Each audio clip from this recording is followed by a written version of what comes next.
বাস্তুকে আমরা সব সময় ভালো রাখতে চাই। কিভাবে রাখবেন? আপনারা একটা ছোট্ট পিতলের কিন্তু একটা ঘটি কিনবেন। সেই ঘটির মধ্যে আপনারা হলুদ সর্ষে দেবেন, অর্থাৎ জুপিটার, এবং তার সাথে সাথে কি করবেন, আতপ চাল বা গোবিন্দভোগ চাল, যেটাকে চন্দ্র নির্দেশ করছে, সেটা দিয়ে দেবেন, এবং কিছুটা তুলসী পাতা অর্থাৎ নারায়ণ, এবং তার সাথে সাথে একটি গোলাপ অবশ্যই দিয়ে পূর্ণিমার সন্ধ্যেবেলা যদি আপনি সেটাকে আপনার নর্থ ইস্ট কর্নারে স্থাপন করেন, অবশ্যই শুভ হয়ে থাকবে।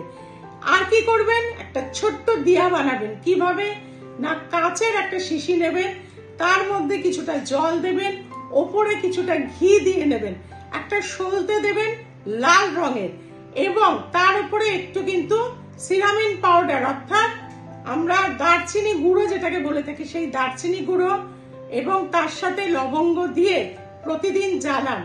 লক্ষ্মীজি আপনার বাড়িতে থাকবে।